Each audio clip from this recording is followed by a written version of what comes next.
Par contre, Monsieur Lavrov, nous avons des questions qui préoccupent nos concitoyens. Chaque jour, nous entendons de l'Occident qu'il voulait une défaite stratégique à la Russie. Et de jour en jour, ces menaces deviennent de plus en plus fortes.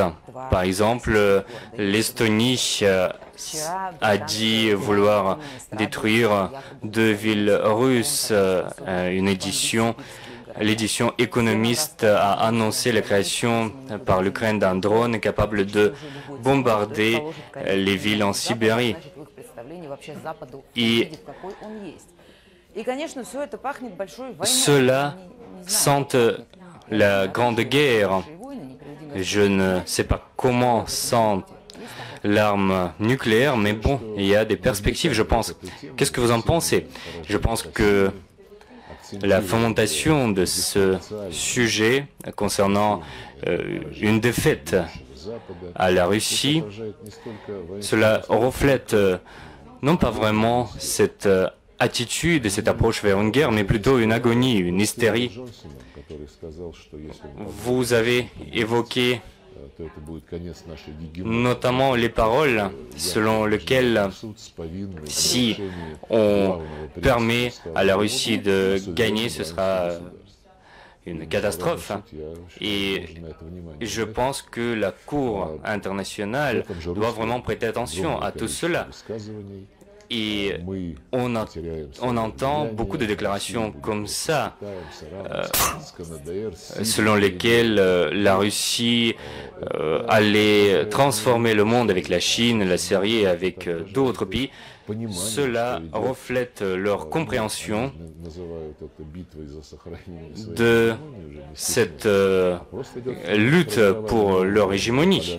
En fait, c'est une lutte plutôt pour un nouvel ordre mondial.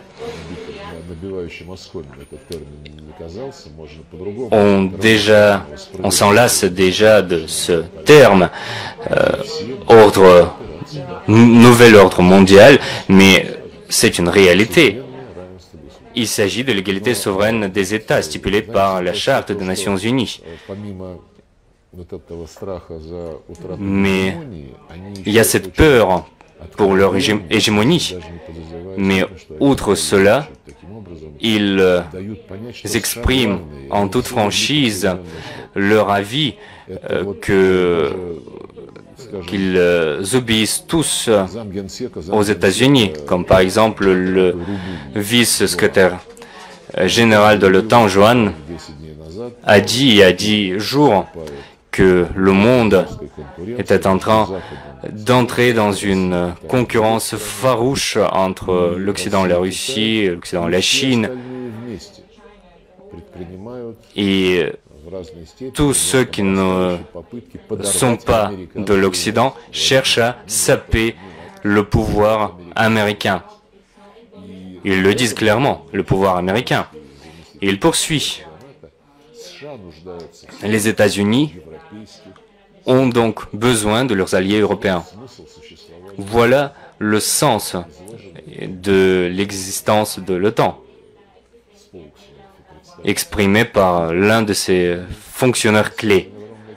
Et on constate beaucoup de déclarations comme ça. Par exemple, au niveau des aveux, Borrell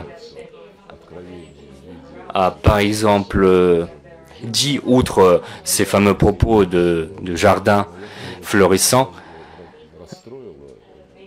il était vraisemblablement attristé par quelque chose, mais il a dit « Nous ne combattons pas pour l'Ukraine, mais nous combattons pour défendre nous-mêmes, pas pour l'Ukraine, mais contre la Russie. » Et on constate beaucoup de déclarations comme ça.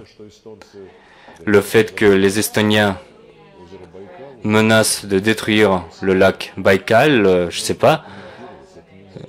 Nous avons déjà donné des commentaires à ce sujet, mais le lac Baïkal est très éloigné de l'Estonie. Mais bon, ils ont de nouveaux drones quelconques. Les pays baltes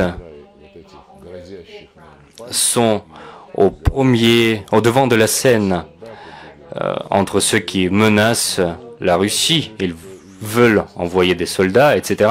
Cela montre l'évolution de l'OTAN vers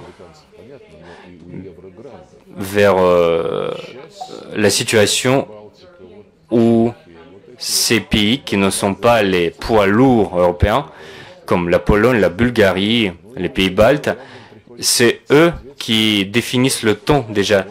Et l'Europe, comme la France, Emmanuel Macron, par exemple, doivent faire une corrélation avec ces déclarations. Quand Macron, par exemple, annonce un envoi de soldats en Ukraine, il y a des informations d'ailleurs comme quoi il y a des mercenaires ukrainiens, des mercenaires français en Ukraine.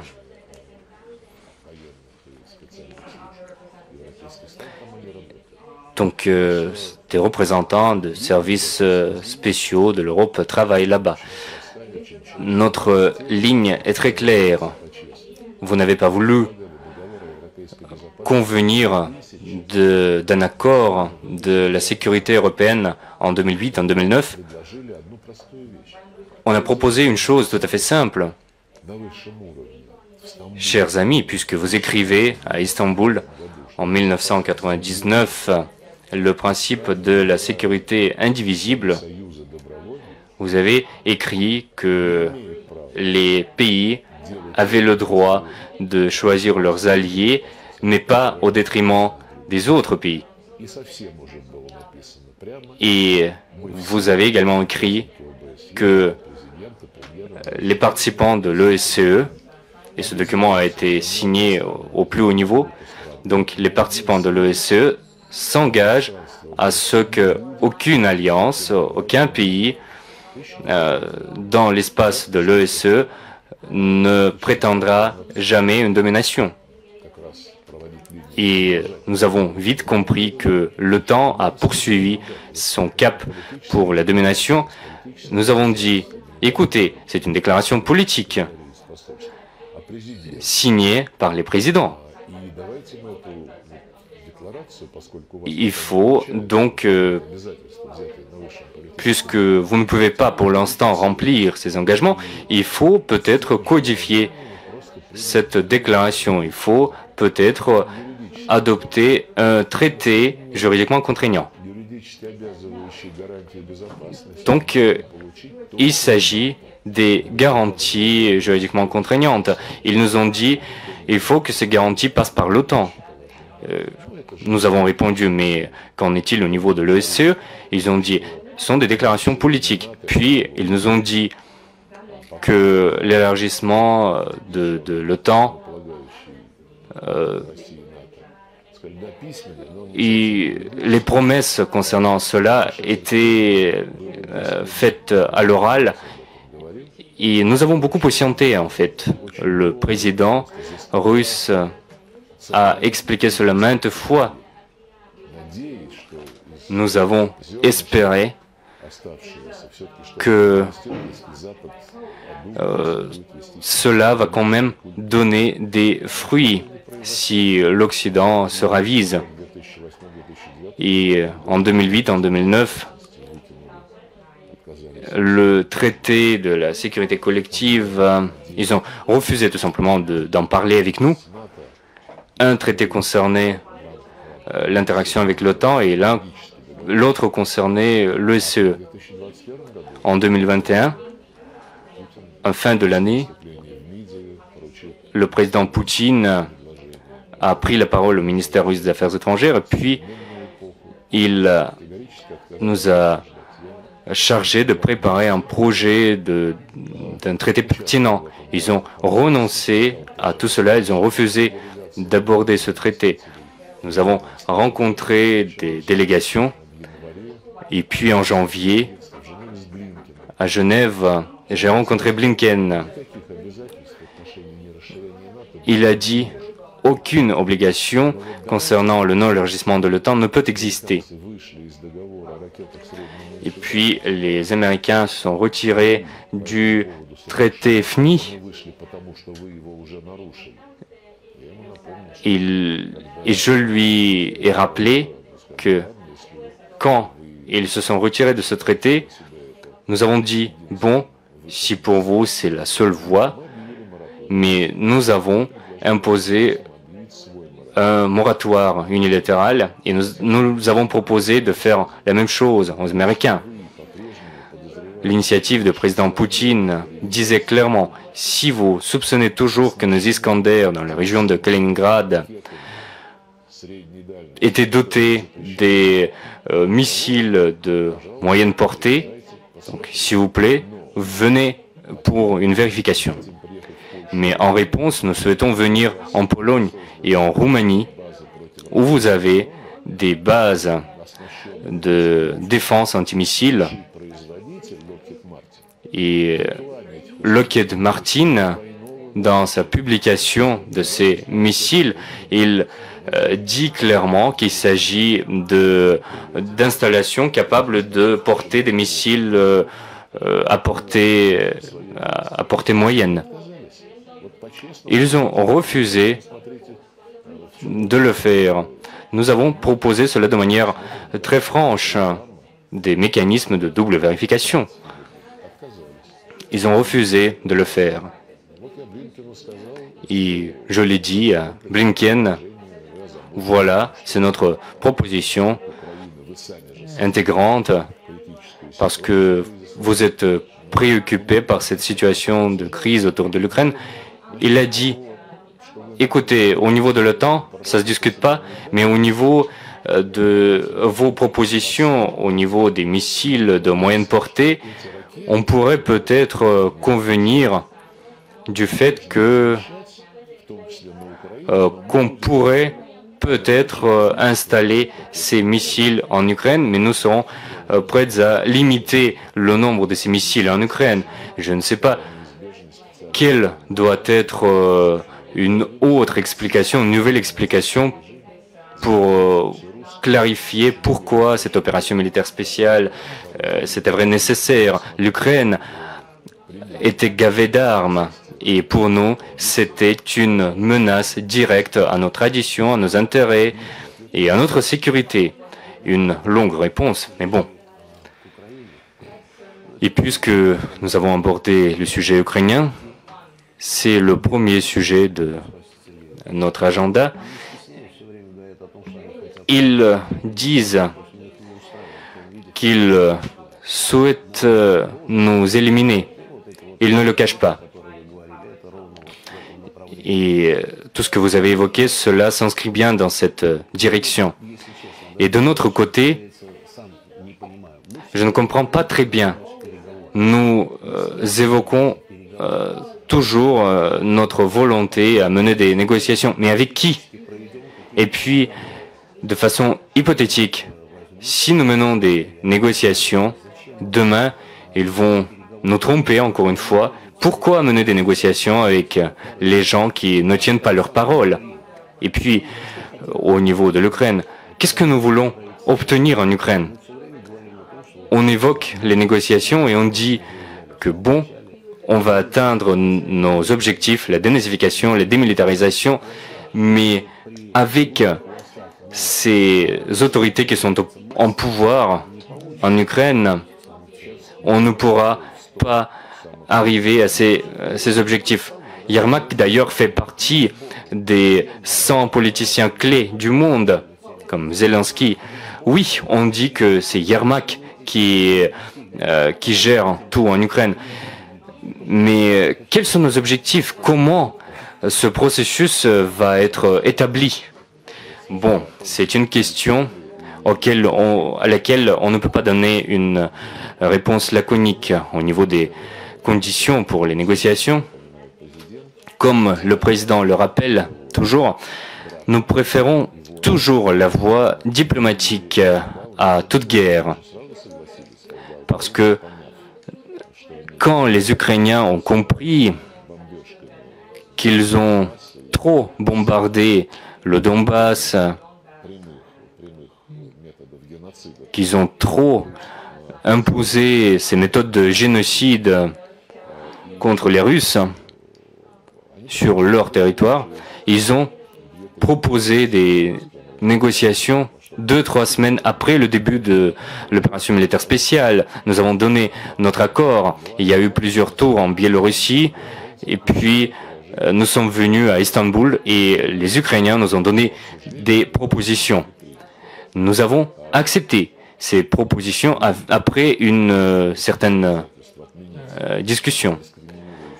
Il y a eu cette obligation d'éliminer les lois qui discriminent les Russes, éliminer et annuler le soutien accordé aux mouvements qui profitent de l'idéologie nazie.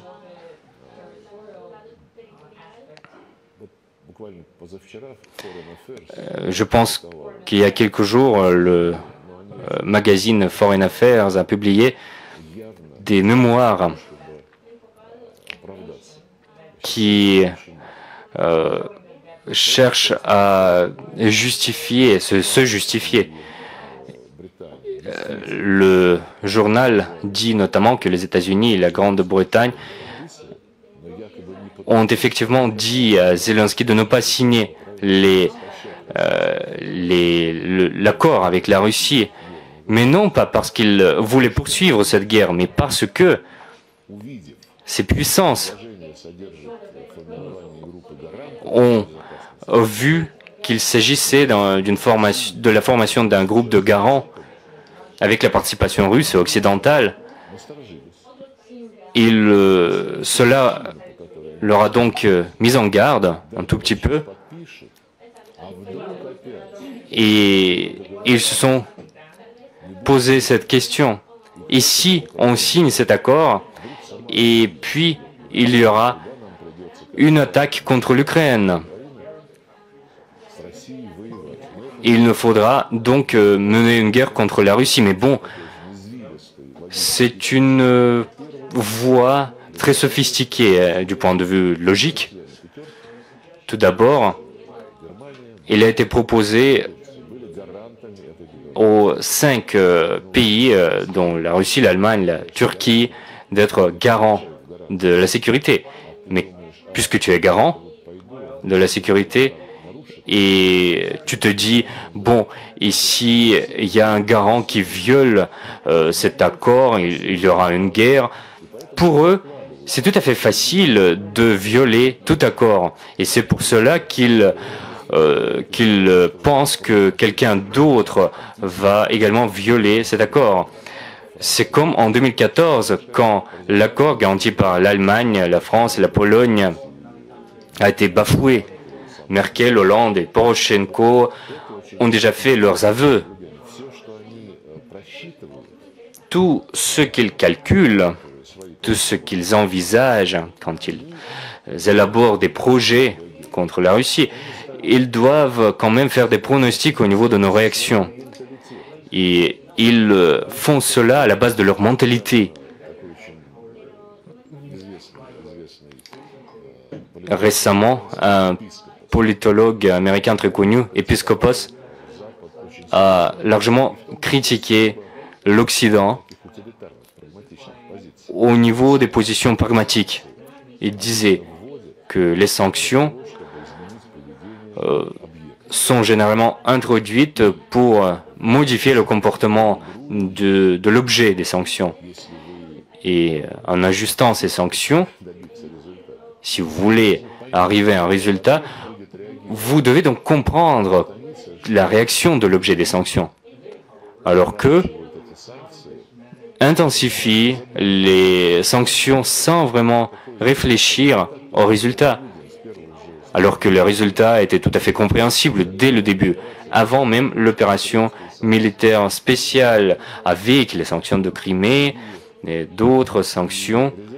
Et le résultat était tout à fait clair parce que nous sommes réunis et je pense qu'on va se réunir encore une fois. Donc, on a décidé tout simplement de ne pas dépendre d'eux dans tous les domaines où ils peuvent entraver notre développement. Maintenant, ils disent en toute fierté qu'ils se sont débarrassés du gaz russe. D'ailleurs, dans de nombreux pays, comme en France, les livraisons ont augmenté. Et d'ailleurs, en Italie aussi, l'Italie a dit tout récemment que autrefois, il avait 90% de la part du gaz russe et que ce chiffre serait réduit à zéro. Ils l'ont déclaré en toute joie. Scholz dit la même chose. Il présente à ses électeurs en tant qu'atout que prochainement, l'Allemagne ne dépendra plus des hydrocarbures russes.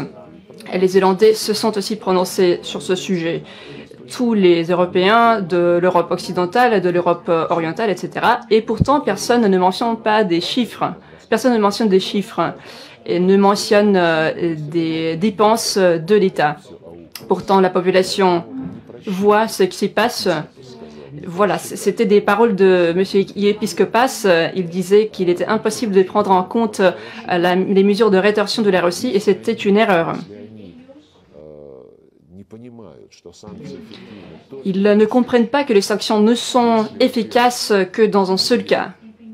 Quand l'objet de ces sanctions est prêt à changer son comportement pour que les sanctions soient levées. Et deuxièmement, il faut prendre en compte que parfois l'objet peut dire qu'il ne va pas modifier son comportement. Et alors, il est inutile, irréfléchi de continuer de telles sanctions. Telle est la politique de nos collègues. Je reviens à la question des pourparlers. Je tiens juste à souligner un moment très intéressant. Ils n'arrivent pas à comprendre. Ils n'arrivent pas à comprendre que quand nous sommes placés dans la situation, quand quelqu'un essaie de nous infliger une défaite, quand quelqu'un essaie de nous anéantir en tant que joueur global, en fait, ils ne peuvent pas comprendre que nous n'avons pas peur. Eux, ils auront peur, alors que nous, non. Ils auront peur si ce serait l'inverse de ce qui se passe, si quelqu'un était contre eux avec tous les moyens de l'économie mondiale. Au contraire, en ce qui nous concerne, cela ne fait que nous renforcer. Je pense que ce sont de bonnes leçons à tirer de l'histoire. Parce que 250 ans de l'histoire, ce n'était pas suffisant pour eux de le comprendre. Oui, encore une fois, je reviens au sujet des pourparlers. Je vais peut-être mentionner des choses qui n'ont pas encore été mentionnées. J'espère que ne sera pas critiqué pour la divulgation de ces faits. Alors, quelles étaient les garanties qui figuraient dans ce document d'Istanbul? Les garanties étaient tout à fait simples. Nous étions prêts à être d'accord avec la partie ukrainienne à ce que ces garanties soient au maximum sérieuses. C'était l'article numéro 5 de l'accord de Washington de la création de l'Alliance nord-atlantique. Nous n'avons pas repris cet article mot à mot, mais il y avait aussi quelques formulations qui ont été agréées, mais en fait c'était une garantie de sécurité très sérieuse. Et nous avons inscrit dans ce document que ces garanties de sécurité ne concernaient pas la Crimée et le Donbass. Cela voulait dire qu'il ne fallait pas, qu'il était interdit de toucher au Donbass et à la Crimée. Ces accords disaient également qu'il n'y aurait pas de base militaire en Ukraine, s'agissant de la démilitarisation. Ensuite, il y avait d'autres points à indiquer. Par exemple, la déclaration de Vladimir Poutine, ce que Vladimir Poutine a dit lors de son rencontre avec les représentants africains. Il parlait des paramètres des armes, des effectifs. Et il a été dit qu'il n'y aurait pas en Ukraine de manœuvres d'exercices militaires auxquels participeraient des parties tierces. Il y avait une seule exception, c'est les cas quand tous les pays garants sont d'accord, y compris la Russie, y compris la Chine. Nous étions prêts, Et on disait également qu'à l'époque que les pourparlers se poursuivraient, mais pourtant pour arrêter les actions militaires, il y avait ces garanties de sécurité, il fallait éliminer les lois néo-nazis, anti-russes, discriminatoires, etc., ainsi de suite. Ensuite, ces accords ont été agréés, et à ce moment donné, à ce moment-là, ceux qui participaient dans les pourparlers de la part de l'Ukraine nous ont dit qu'il y avait quand même quelques remarques. Concernant par exemple les exercices militaires, à condition que toutes les parties, tous les garants étaient d'accord. Ils ont proposé de modifier cette formulation en évoquant plutôt la majorité que l'ensemble des garants. Il est possible que quelqu'un leur ait indiqué de modifier ce paramètre. C'est juste un petit exemple de la position ukrainienne. Aujourd'hui, notre président, moi-même, le porte-parole Peskov le répète. Quand on nous pose la question « Est-ce que vous êtes prêt à mener des pourparlers ?», nous y répondons. Le problème, c'est que Zelensky s'est interdit lui-même de mener des pourparlers. Et Poutine, d'ailleurs, a dit une fois qu'on nous posait cette question à de nombreuses reprises, mais pour cela, il fallait faire le premier pas. Zelensky devait faire le premier pas, c'est d'éliminer ce décret qui lui interdisait de participer aux pourparlers. Le problème, c'est que on n'y croit pas. On ne croit pas à la partie ukrainienne. Pendant de nombreuses années, on essayait de croire nos vis-à-vis, mais tout était en vain. Pourtant, nous avons dit que nous étions prêts à mener des pourparlers, mais contrairement à Istanbul, nous n'avions pas l'intention de faire des pauses dans les combats. Les combats se poursuivaient et les réalités sur le terrain étaient bien différentes de ce qu'on avait à l'époque. Et il fallait prendre en compte ces réalités. Ce que je veux dire par des réalités sur le terrain, ce n'est pas uniquement la ligne de contact ou le déploiement de nos forces, mais également des amendements dans notre constitution. Les 4 nouvelles régions, en fait, ce sont des régions anciennes, et tout le monde doit le bien comprendre. Nos vis-à-vis ne le comprennent pas. Ils ne sont pas prêts à faire des compromis, à rechercher des compromis hypothétiques. Et c'est quelque chose qui nous est absolument clair. Il y a de l'autre côté la formule Zelensky, absence d'alternative, etc.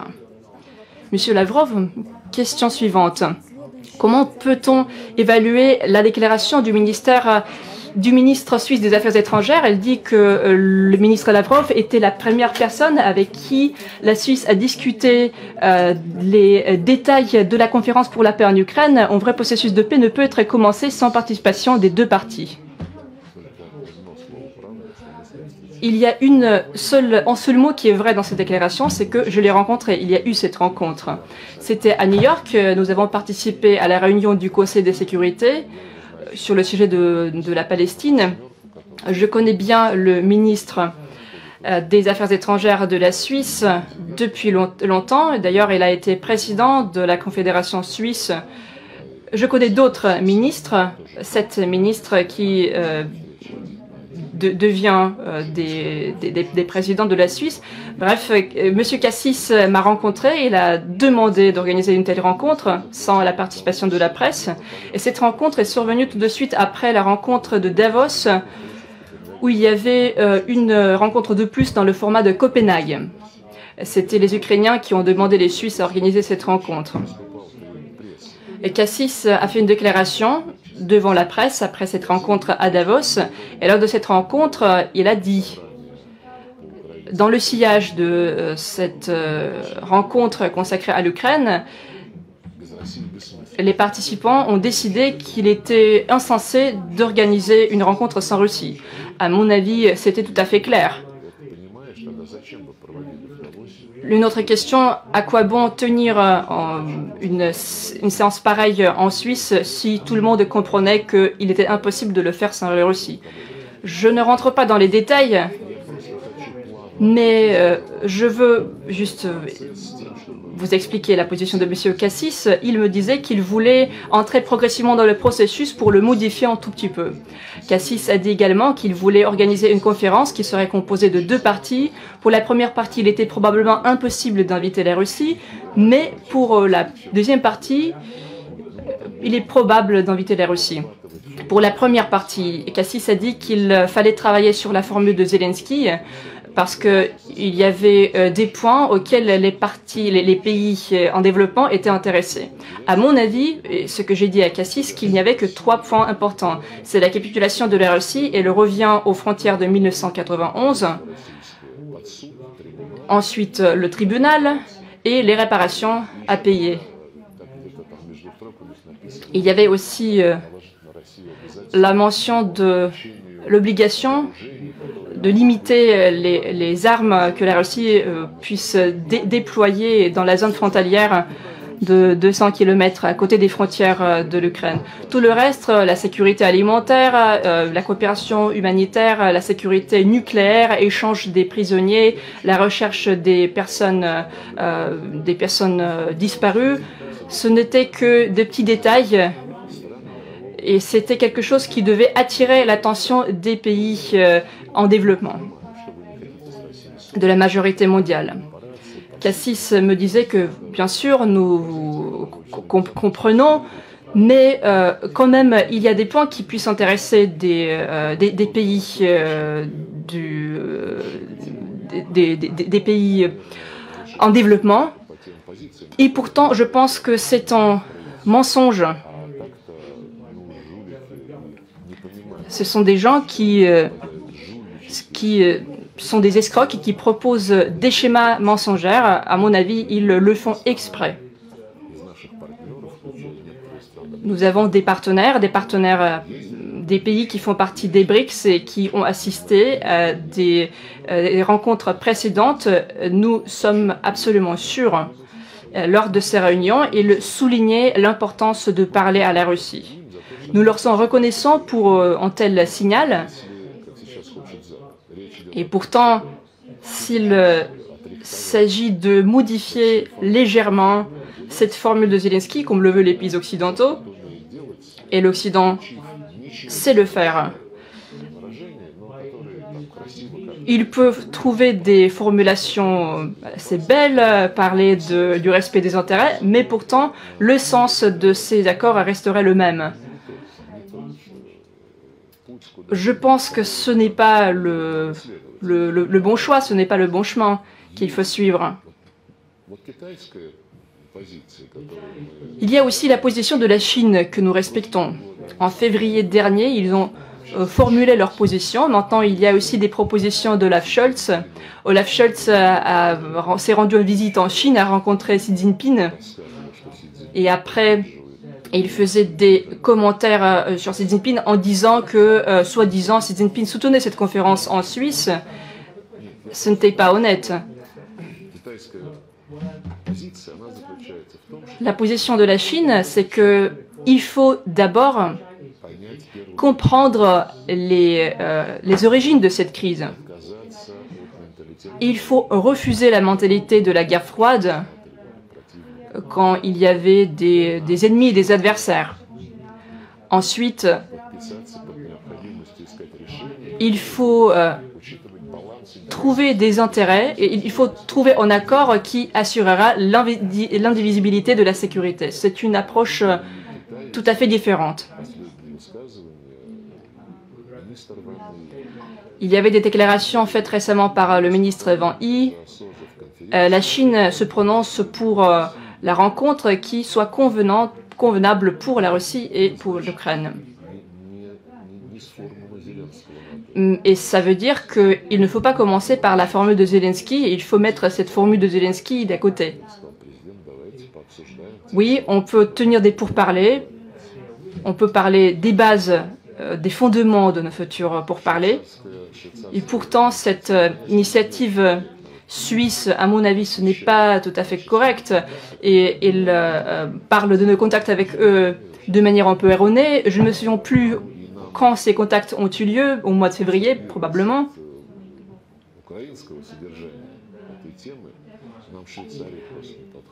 La Suisse, c'est un pays qui ne nous arrange pas parce que ce n'est pas une partie neutre.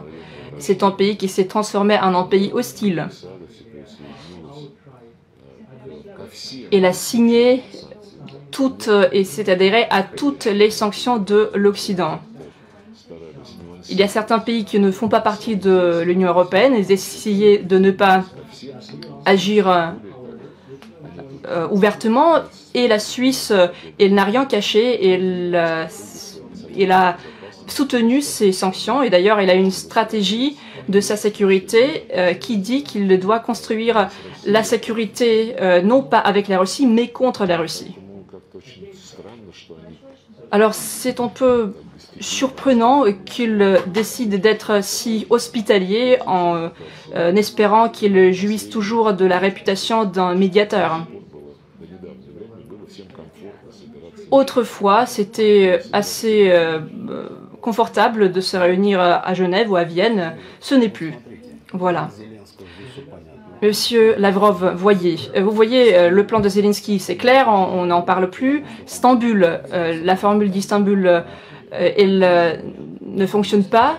On essaie de nous truquer. Est-ce qu'il y a une alternative? Est-ce qu'il y a une troisième variante?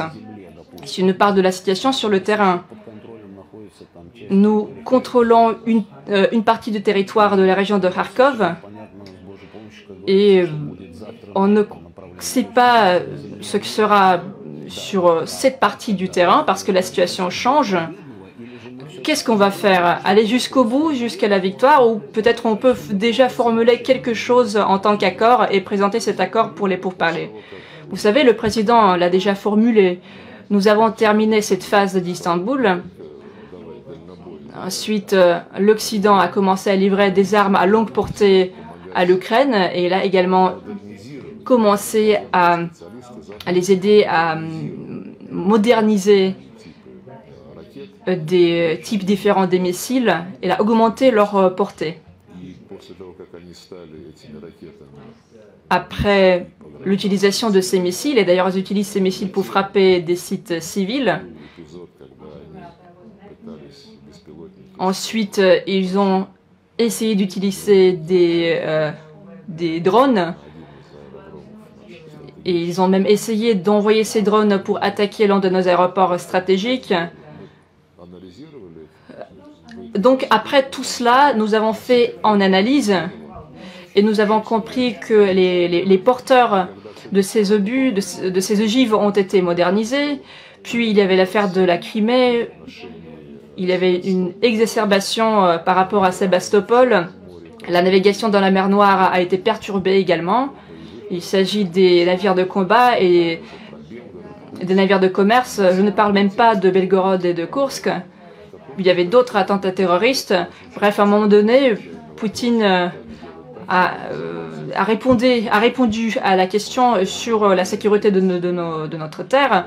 Il a dit qu'il fallait repousser cette ligne depuis laquelle les Ukrainiens pouvaient nous attaquer. Donc je pense que ici, Kharkov joue un rôle important. Alors, comment on va pousser cette ligne? À quelle distance? Parce que on peut sécuriser la région de Kharkov. C'est la région de Kharkov qui sera visée. Il faut aller plus loin peut-être. Nous sommes absolument sûrs qu'il faut continuer cette opération militaire spéciale. Nous sommes prêts à tenir des pourparlers. Ce ne sont pas des paroles creuses, c'est vrai. Mais pourtant, les discussions avec Zelensky sont privées de sens, pour de nombreuses raisons. Il a ses superviseurs.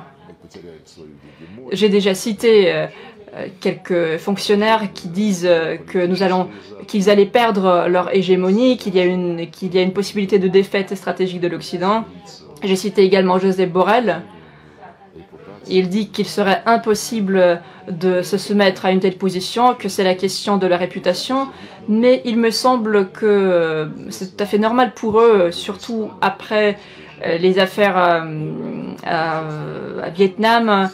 Souvenez-vous de l'affaire en Afghanistan, souvenez-vous de l'Irak, de la Syrie. Il y a là une pression militaire de la part de nombreux groupes.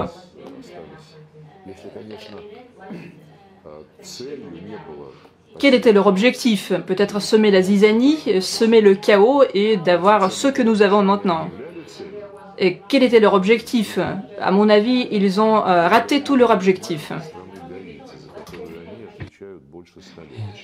J'ai déjà cité comme exemple le petit pays d'Haïti. Il y a des bandits partout, du banditisme.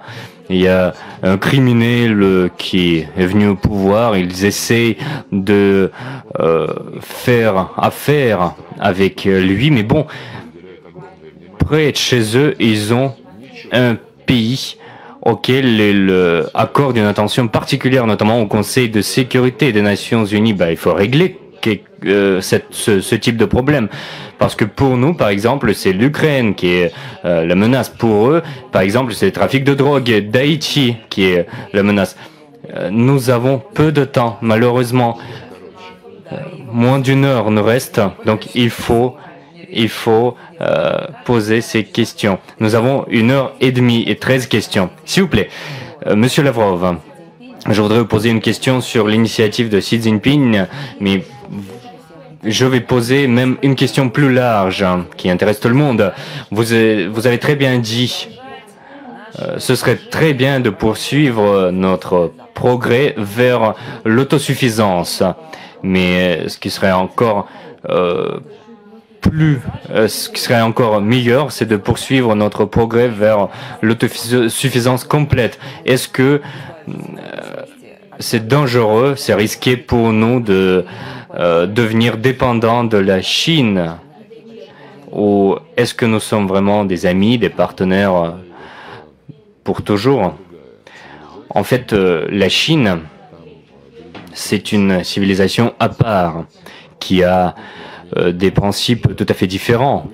Bien sûr qu'ils réfléchissent toujours à développer leur propre économie, leur domaine social, leur sécurité. Ils pensent à leur profit, bien évidemment. La Chine est un État jeune, une civilisation, bien sûr, qui compte des milliers d'années, mais puis qui a subi le joug colonial du côté européen, du côté japonais. Les Chinois s'en souviennent très bien. Et dans le caractère même des Chinois, c'est de prendre leur temps. Deng Xiaoping disait à l'époque, vous savez, le grand chemin commence avec un tout petit pas, et cette domination dans l'économie globale a été occupée par la Chine de façon tout à fait sans aucun bruit. Il y a eu des usines chinoises tout d'abord qui faisaient des choses, et la patience, c'est vraiment la grande qualité du peuple chinois.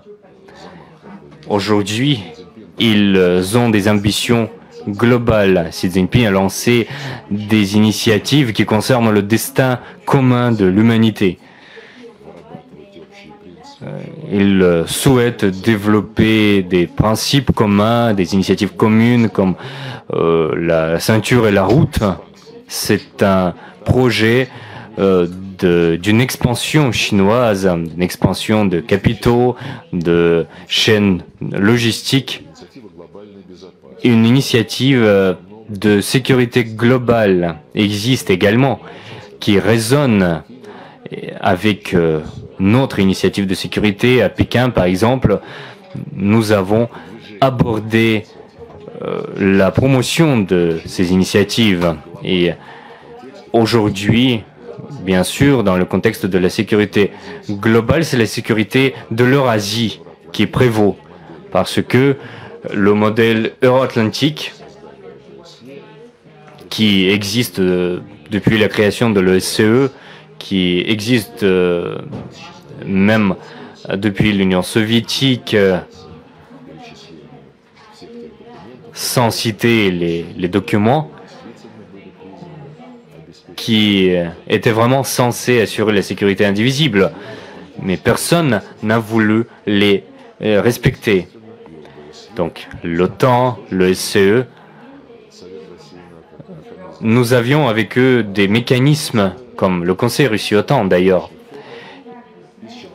Et ce mécanisme de sécurité est déjà obsolète. Nous souhaitons un système eurasiatique qui est plus naturel, puisque c'est un seul continent, et puisque personne au-delà de l'océan ne va participer dans ce mécanisme. Cela aidera à créer les mécanismes déjà existants comme l'ETC, l'Union économique eurasiatique, l'ESC, la ceinture, la route, etc., etc. Nous ne fermons pas notre route, notre porte pour l'Occident. Mais bien sûr que c'est notre foyer commun, je dirais. Il faut avoir ici un bon comportement.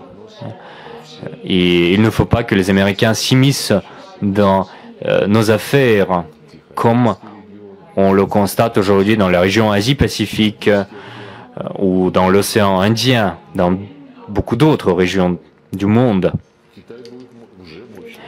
La Chine est déjà une puissance mondiale et quand la Chine propose ses projets, la Chine n'impose pas les projets. Elle dit, bon, on peut proposer un tel projet économique au niveau des chemins de fer en Asie, en Afrique, où que ce soit. Et les décisions se font à la base de consensus des intérêts. Tout comme cela se passe dans nos relations avec la Chine, plus 240 milliards. Nous avons fixé une croissance au niveau de nos échanges commerciaux l'année dernière. Et une grande partie de notre coopération, c'est la haute technologie, le nucléaire civil, l'aéronautique, la construction d'avions. Ce n'est pas une liste exhaustive, bien sûr. Je comprends votre question. Parce que nous voyons aujourd'hui beaucoup de marchandises chinoises. Bon, moi j'aime ça. Et je pense de mon côté que les voitures chinoises, c'est très très bien parce que cela nous aidera à monter notre propre industrie. Moi-même, j'avais un Jiguli, mais la qualité, par exemple, dans l'Union soviétique, aurait pu être meilleure si nous avions une concurrence. Et aujourd'hui, nous avons cette concurrence avec la Chine. Je regarde nos usines comme Gaz ou Moskvitch qui cherchent à maintenir ce niveau. On nous dit, quel est ce Moskvitch? Pourquoi c'est une voiture russe si c'est une voiture chinoise? Mais bon, ce n'est qu'un tout premier pas. Monsieur Lavrov, une autre question sur l'Europe. Comment peut-on expliquer cette hystérie farouche qu'on constate chez l'administration européenne, comme quoi la Russie s'apprête à attaquer l'Europe? Qu'est-ce que vous en pensez? Je pense que on pourrait dire que c'est une paranoïa, mais je pense en fait que ce n'est pas le cas. C'est un projet très sophistiqué. Ils veulent obtenir de leur Parlement les fonds pour poursuivre cette opération. On constate que les États-Unis, on est en train d'examiner 3 projets de loi concernant l'Ukraine. Et aujourd'hui, ceux qui sont les plus va-t-en-guerre, ce sont les Européens, comme Olaf Scholz, qui se croit leader au niveau de la contribution à l'Ukraine, comme Macron, les pays baltes, la République tchèque, les pays limitrophes à l'Ukraine. Il y a plusieurs considérations ici. Tout d'abord, l'Union européenne, comme Borrell, Scholz, Ursula von der Leyen, ils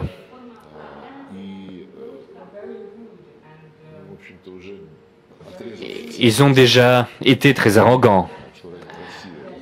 Ils ont déclaré que la Russie était un ennemi. Ils ont coupé les ponts. Et s'ils changent de discours, ils vont être piégés par l'opposition. De plus, cela leur est nécessaire pour obtenir des fonds et pour pouvoir expliquer pourquoi ils ont privé leur population de gaz bon marché, du pétrole bon marché, pourquoi cette hausse des prix, pourquoi les sanctions ont entraîné une désindustrialisation et pourquoi il y a cette délocalisation de l'Allemagne vers les États-Unis, vers la Chine. Olaf Scholz était accompagné notamment par des businessmen pour convenir d'une délocalisation industrielle vers la Chine. Si on se calme aujourd'hui, si on gèle ce conflit, ils ont des élections très bientôt, des élections nationales notamment. Et je suis sûr que l'opposition va saisir cette occasion de montrer quelles sont les conséquences de cette politique. En tout cas, l'opposition va sauter sur cette occasion, je pense. S'il cesse ces récits comme quoi nous allons attaquer l'OTAN, en fait, ce sont des récits pour faire peur aux électeurs, pour pouvoir poursuivre ce cap. Mais ce qui est illustratif, c'est qu'au tout début, avec le lancement de l'opération spéciale, il y avait ceux en Europe et aux États-Unis qui disaient si, avec cette adhésion de l'Ukraine à l'OTAN, il n'y aurait pas eu de guerre. Et aujourd'hui, ils disent qu'il ne faut pas permettre la défaite ukrainienne, sinon Poutine va attaquer l'OTAN. Vous voyez bien cette logique. C'est une logique qui vise uniquement à faire peur. Je ne sais pas comment commenter cela. Un chef militaire norvégien a récemment lancé qu'il se préparait à un bras de fer dans l'Arctique contre la Russie. En fait, le président Poutine a maintes fois dit que c'est privé de sens d'attaquer l'OTAN. Si jamais... En fait, c'est l'OTAN qui a voulu s'approcher de la Russie et nous n'avons pas permis cela en Ukraine. Il y a des politiciens qui spéculent sur l'Ukraine de l'Ouest, mais au niveau de l'Ukraine russe, l'Ukraine qui est russophone, l'Ukraine qui veut parler russe, l'Ukraine qui veut commémorer les héros russes de l'époque de l'Empire russe, de l'époque de l'Union soviétique, cela ne se discute pas. Monsieur Lavrov, vous avez évoqué l'opposition qui va saisir sans doute l'occasion de de s'en prendre à ceux qui veulent détruire la Russie. Mais bon, est-ce qu'il y a des gens sensés en Europe avec qui on pourrait interagir, avec qui on est en train peut-être d'interagir? Est-ce qu'ils ont la chance de prendre la place de Borrell, de Scholz, de Macron, de qui que ce soit, hein? Il est difficile de spéculer sur ces sujets parce que c'est un jeu sous le tapis là-bas. Il y a les commissaires européens qui sont désignés, il y a des candidatures qui font l'objet d'une concertation. Je parle de candidatures pour notamment des responsables pour la politique extérieure, pour la sécurité, etc. Nous n'avons jamais renoncé à nos contacts avec les forces politiques comme le parti de Marine Le Pen, le parti Alternative pour l'Allemagne, d'autres mouvements qui ne sont pas aussi remarquables, peut-être Farage, un Britannique qui participe activement à la promotion des forces conservatrices. Ils ont d'ailleurs mené à Bruxelles une réunion et un chef d'un district de Bruxelles, 2 heures après le lancement de cette réunion, avec la participation d'Orban, d'autres politiciens, il est venu là-bas avec la police et a clôturé cette réunion en disant « Vous sementez ici des sentiments extrémistes ». Et c'est là qu'on voit cette hypocrisie, cette politique de deux poids, deux mesures dans l'Occident. Ce complexe de supériorité. Quand l'alternative pour l'Allemagne a commencé à monter dans les sondages, il y a eu tout de suite cette vague dans les médias, comme si c'était un projet russe, comme si 2 Allemands auraient été interpellés pour avoir préparé des actes terroristes, etc., etc., contre des usines qui envoient des armes en Ukraine. L'ambassadeur a tout de suite été convoqué. On dirait que cela a été très facile, cette enquête.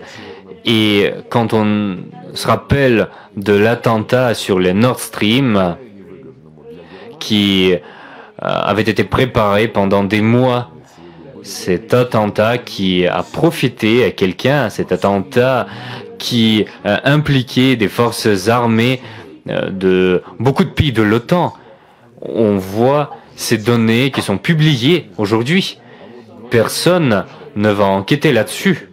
Et quand il y a 2 personnes, de citoyens qui étaient en train de préparer des attentats terroristes, probablement, on les a trouvés vite.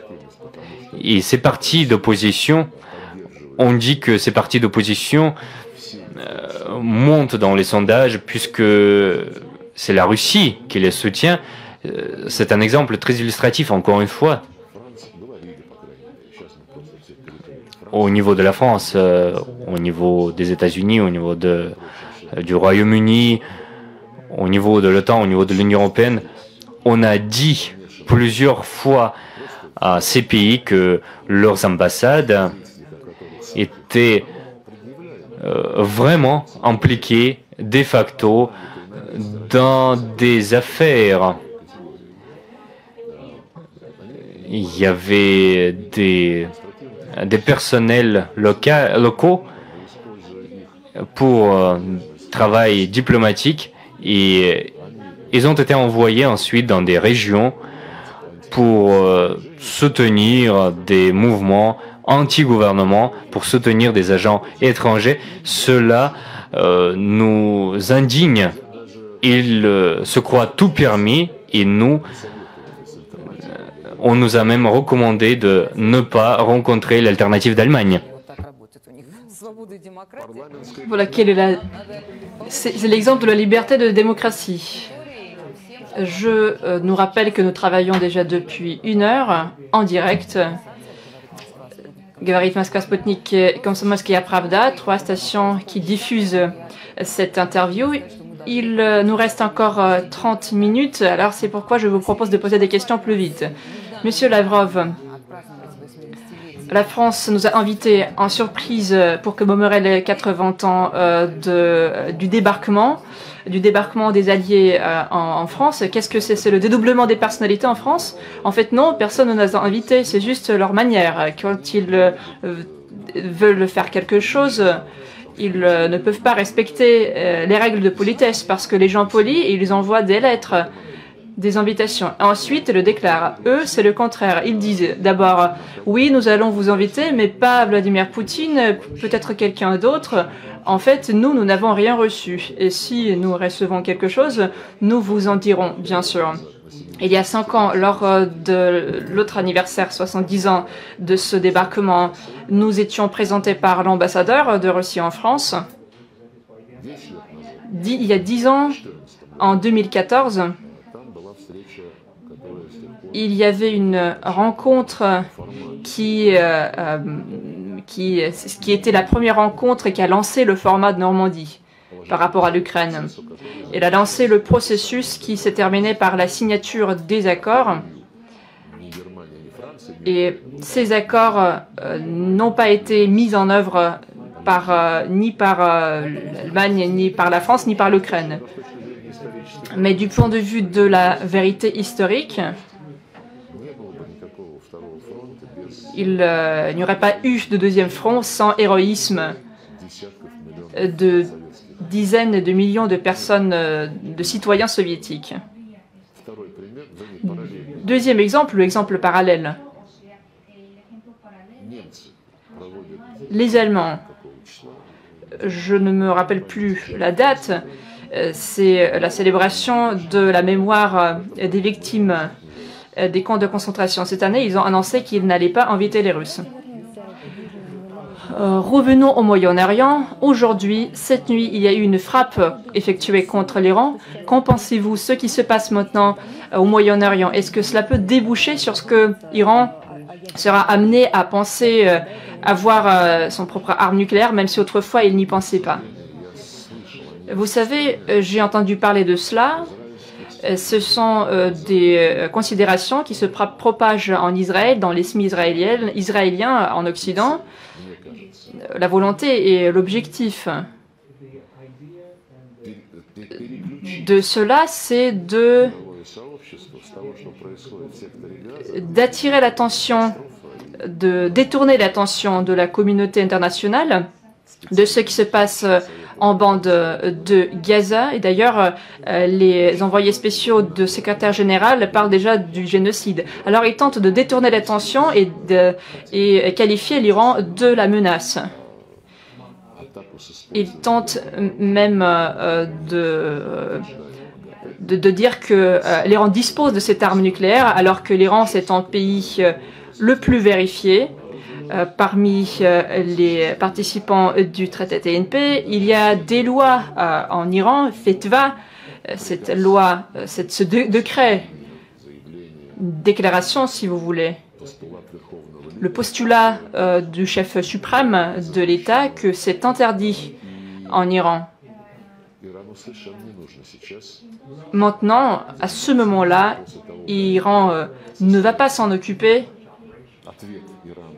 Il y a eu la riposte de l'Iran à cette attaque contre le département consulaire iranien et qui a fait des victimes. Donc l'Iran a riposté. Après cela, il y avait des contacts téléphoniques entre la Russie et l'Iran, entre nos représentants et les représentants d'Israël. Et nous avons fixé clairement l'opposition, nous avons dit que l'Iran ne voulait pas cette escalade.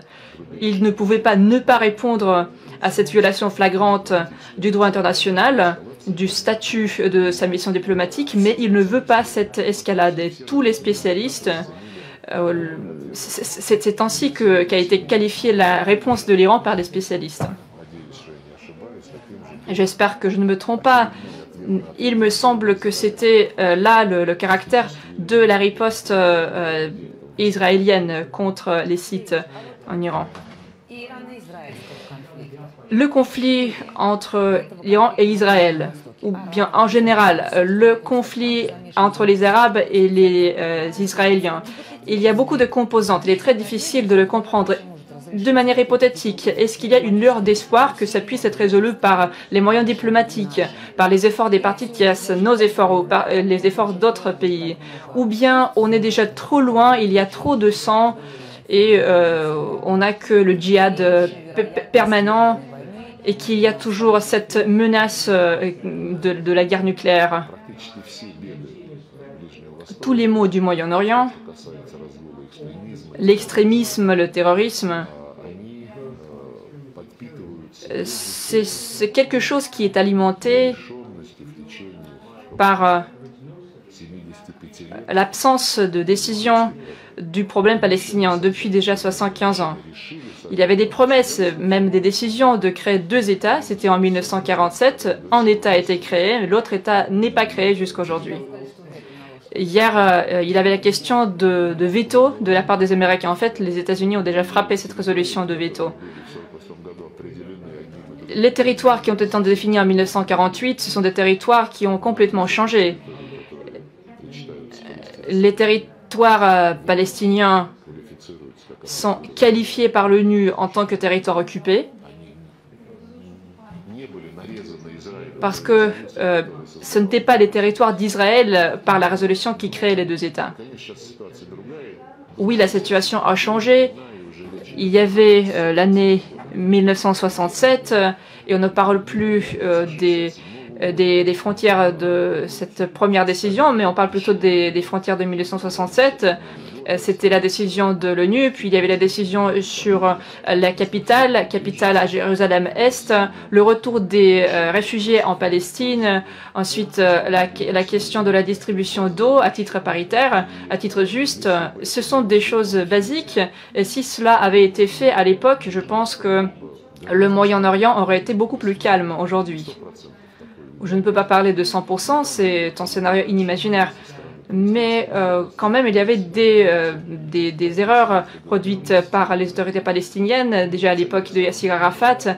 De part et d'autre, il y avait des problèmes. Mais pourtant, la question clé, c'est la volonté et la mise en œuvre de résolutions. Il y avait autrefois le quartet des médiateurs. Je pense qu'en 2003, il y a probablement 20 ans, le Conseil de sécurité, suite à la proposition de ce quartet, a adopté la résolution qui proposait la feuille de route de la création de l'État palestinien pendant 1 an. Et c'était un plan qui était très détaillé, progressif, mois par mois, jour par jour. Et cette résolution prenait en compte tout ce qui s'est produit sur le terrain. Il y a la question de la bande de Gaza aujourd'hui, mais vous voyez quelles sont les déclarations qui sont faites. Netanyahou parle de la zone tamponne dans la bande de Gaza.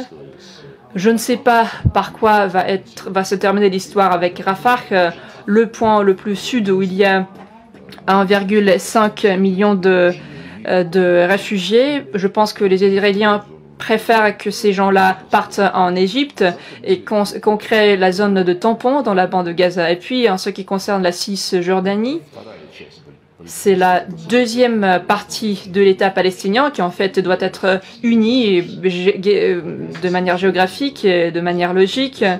Il y a là des colonies illégales et même les États-Unis les condamnent. Il y a des dizaines de milliers de colons qui, de temps en temps, entrent en conflit physique, échange de tirs avec les Arabes.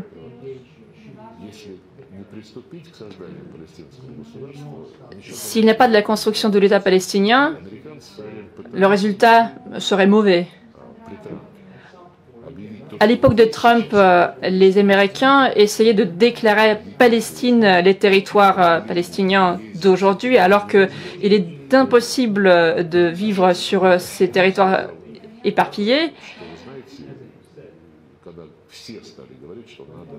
Oui, chacun disait que cette phase chaude se terminera et puis il faudra renouveler les pourparlers sur la création de la Palestine. Lui, le président américain, a parlé plutôt de la sécurité de l'État d'Israël. Il n'envisageait pas de parler de la création de la Palestine.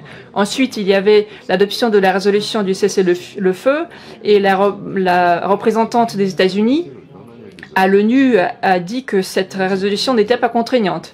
Alors si cette résolution n'est pas contraignante, ça veut dire que tout le reste n'est pas contraignant non plus. Telle est la logique de pensée des Américains.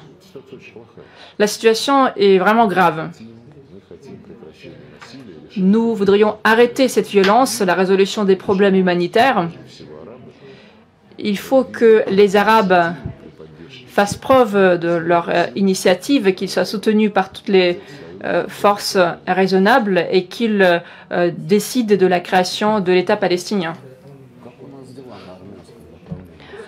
La question arménienne, volet arménien. Vous savez, nous recevons de nombreuses informations différentes.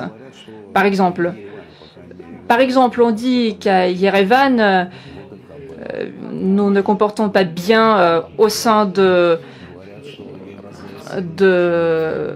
l'organisation du traité de la sécurité collective. On dit aussi que l'Arménie n'aime pas beaucoup l'UEA, etc.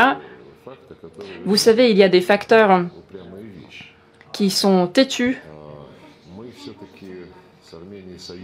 Nous sommes des alliés quand même avec l'Arménie et jusqu'à présent, nous nous considérons comme alliés. Nous sommes des alliés juridiquement, mais je pense qu'il y a en Arménie ceux qui comprennent bien l'importance de la Russie pour la sécurité et le développement de l'Arménie, y compris le chef du gouvernement. Je pense qu'il a fait une déclaration au Parlement et il s'est prononcé sur la relation entre l'Arménie et l'Arménie. À son avis, nos relations ne sont pas à beau fixe, mais quand même, il a dit que ces relations étaient très importantes pour l'État, pour la sécurité et pour le développement économique. Il a dit, je cite aussi, qu'ils apprécient beaucoup ce qu'il y a de positif et ce qu'il y avait de positif dans nos relations. À mon avis, ce sont des paroles très importantes. En quelque sorte, c'est une réaction aux activités des États-Unis et de l'Occident. En fait, leurs actions visent à séparer la Russie et l'Arménie. Quant à l'Union économique eurasiatique, si l'on parle des chiffres, des proportions, Arménie est le plus grand bénéficiaire. 35% de l'économie de l'Arménie, c'est quelque chose à ceux qui profitent de leur participation à l'UEA.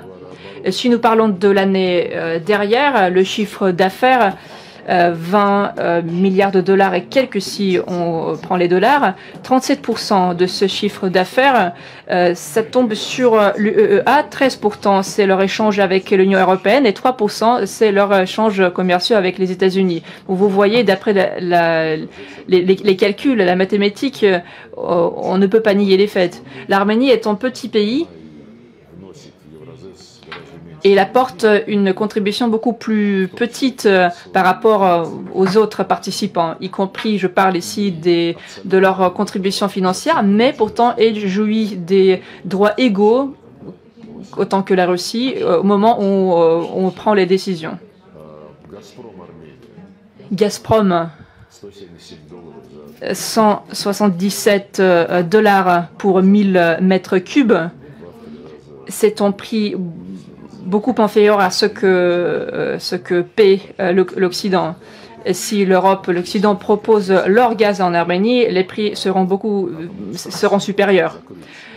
Il parle de la fermeture de la centrale nucléaire, peut-être de la remplacer par les réacteurs de taille plus petite. J'espère quand même que les Arméniens comprennent bien l'importance de cette centrale nucléaire. Le chemin de fer du Caucase du Sud. Pendant toutes ces années, les tarifs qui ont été proposés pour des passagers étaient préférentiels. Il y avait des investissements en infrastructures et beaucoup d'autres choses. L'usine de molybdène et de cuivre, c'est le contribuable numéro 1 dans le budget de l'Arménie. Il y a ceux qui tentent de présenter l'Arménie comme s'il était exploité par la Russie et par le EEA, mais ce n'est pas vrai. La même chose avec le TSC, aux grandes dames. Il y avait 3 accords trilatéraux après novembre 2022 et ces accords assuraient un processus normal, équilibré, le processus de la normalisation des relations, le processus de la relance de toutes les communications. Après ces 3 accords, l'Union européenne et les États-Unis ont essayé de s'immiscer dans le processus pour privatiser les résultats et pour empêcher la Russie à mettre en œuvre les accords que nous avons atteints. La même chose qu'en 2003, quand un mémorandum de Cosaque a été signé. C'est le mémorandum qui parlait de l'intégrité territoriale de la Moldavie et qui parlait des droits spéciaux de la Transnistrie. Cet accord a été paraphé et les leaders avaient l'intention d'aller à Chisinau pour signer cet accord. Monsieur Smirnov a été appelé par Monsieur Solana de l'Union européenne. Il a parlé de ce délai de 15 ans, de retrait de tous les dépôts de la Russie, et il a parlé des délais plus petits. Et alors l'Union européenne leur interdisait à signer un tel accord. En 2022, lors du sommet à Erevan, le TSC a agréé un document. Ce document a été approuvé par tous les ministres et ce document parlait de la livraison des armes et de soutien, le déploiement des forces à la frontière. C'est fait et tous les ministres, y compris le ministre arménien, ont signé ce document. Et ensuite, le lendemain matin, quand une séance a été ouverte, on parlait de l'absence de consensus. Pourtant, il y a aussi une autre chose qui a suscité un consensus, comme on dit, c'est un consensus à propos de l'aide de l'Union européenne. Dans cette aide veulent participer également les Canadiens. Je pense que ce serait plutôt la mission otanienne. On parle également aussi parfois de ce que l'OTC n'arrive pas à comprendre quelle est sa zone de responsabilité en Arménie. Mais le problème, c'est que l'Arménie elle-même n'a pas encore défini cette zone. Ils ont dit qu'ils étaient prêts à respecter les frontières de 1999, selon l'accord d'Almaty. En même temps, une commission de délimitation a été créée et en même temps, il y avait ces 4 villages enclavés qu'il était prêt à céder.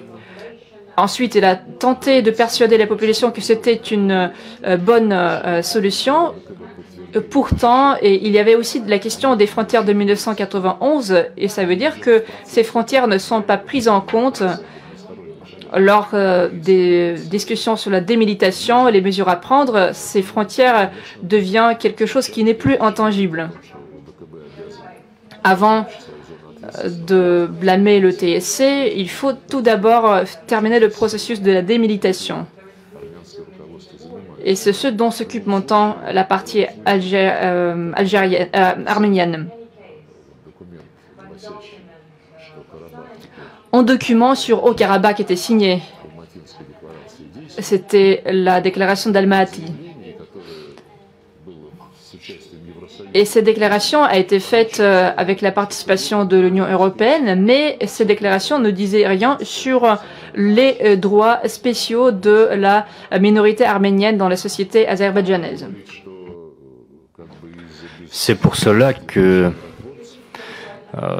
rendre responsable pour le retrait des Arméniens du Haut-Karabakh nos forces de maintien de paix,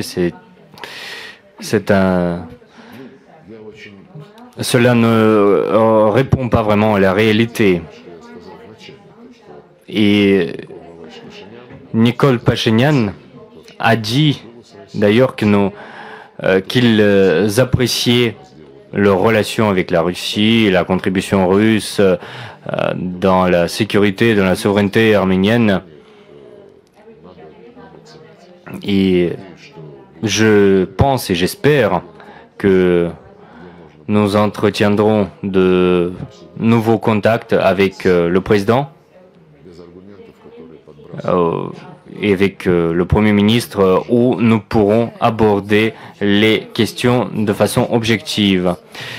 Deux questions nous restent, Monsieur le ministre. Nous souhaitons tous vivre dans l'amitié et d'ailleurs, par contre,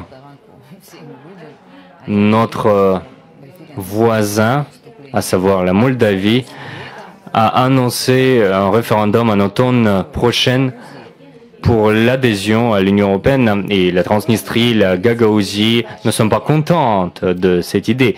Qu'est-ce que vous en pensez et que doit-on faire pour empêcher ce qui est arrivé en Arménie, c'est-à-dire cet éloignement de la Russie? Effectivement, nous sommes attristés de le voir. En 2003, le président moldave de l'époque n'a pas eu suffisamment de courage, alors que, en fait, c'était un document paraphié, c'était un document qu'il ne restait qu'à signer. Mais l'histoire ne connaît pas de si, et l'Occident travaille de façon agressive, de façon très ardente. Il cherche à transformer Madame Sandou en une personne qui est en train d'entraîner la Moldavie vers l'OTAN, soit directement, soit via leur réunification avec la Roumanie. Effectivement, c'est un rôle comme celui que jouait Zelensky et Poroshenko, en quelque sorte. Les actes de Madame Sandou font penser à des manipulations de diktat.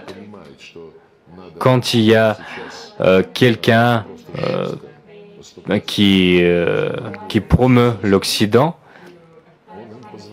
l'Occident leur permet de faire cela. Tout comme en Géorgie, par exemple, on constate des manifestations et Salomé Zéoubachvili est transformé en un acteur de lutte pour la liberté de la parole. Alors que dans d'autres pays de l'Union européenne et aux États-Unis, il y a des lois pareilles qui prévoient des amendes et qui prévoient des persécutions.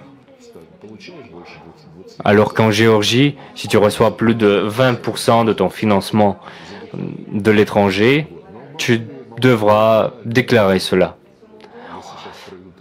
En Moldavie, par contre, s'ils mènent un référendum pour l'adhésion à l'Union européenne, vous savez, la Gagaouzie a déjà dit non par avance au référendum, puisque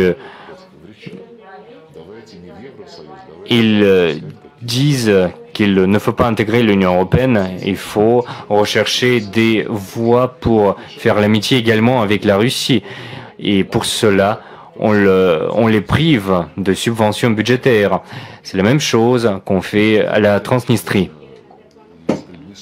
Bien sûr qu'ils veulent transformer la Transnistrie en un foyer de tension. Vous l'entendez sans aucun doute qu'il faut tout simplement agir à travers des procédés militaires, infliger donc une autre défaite stratégique à la Russie. Mais il n'y a pas de perspective pour cela. Et ceux qui sont détenteurs de passeports étrangers et qui sont au pouvoir dans leur pays, je ne pense pas qu'ils bénéficient pendant longtemps de soutien populaire. Ils donc comprennent leur caractère de leur pouvoir temporaire et ils cherchent à en profiter. Je donne la parole à Olessa. 3 minutes nous restent. Cette année, la Russie accueille le sommet des BRICS. Quels sont les défis, quels sont les objectifs et perspectives? Notre agenda est bien étouffé, 250 événements et activités au niveau des défis. Il faut assurer la bonne intégration des nouveaux membres. Nous avons doublé le nombre des membres et nous avons des traditions, nous avons des procédures élaborées et traditionnelles, notamment la culture de consensus, la culture du soutien mutuel et réciproque. Il y a beaucoup de structures qui font leur travail. Donc, ces nouveaux membres vont faire leur intégration non seulement au niveau des sommets, mais aussi au niveau des activités sectorielles, le secteur bancaire, l'agriculture, etc. Voilà une brève réponse pour cette question. Une des tâches, c'est les recommandations concernant des plateformes alternatives de paiement, ce qui sera très utile pour sécuriser les liens financiers et les perspectives financières qui sont très importantes. Donc les sécuriser face à l'Occident qui est en train de détruire la confiance envers le système financier qui a été créé par l'Occident lui-même. Merci beaucoup, Monsieur Lavrov. Nous avons passé en revue toutes les questions. 1 minute nous reste. Oui, merci beaucoup et je vous souhaite de développer davantage notre espace médiatique russe et russophone. Et de notre côté, nous souhaitons rester la personne que notre pays adore avec vos formules très claires, mais aussi très pittoresques. Je me suis rappelé une toute dernière chose à Madame Sandou, à toutes ces personnes qui veulent également faire éloigner l'Arménie de la Russie. Il faut se souvenir des déclarations de Borrell. Il a dit: nous ne luttons pas pour l'Ukraine, mais contre la Russie qui nous menace. Et après cela, Zelensky a dit: ils font la guerre pour leurs intérêts. Et je pense qu'il faut se souvenir de tout cela. Je pense qu'ils le savent très très bien, mais ils le font tout de même.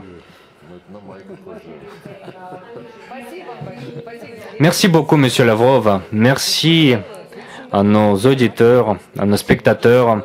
J'espère vous revoir l'année prochaine. Merci.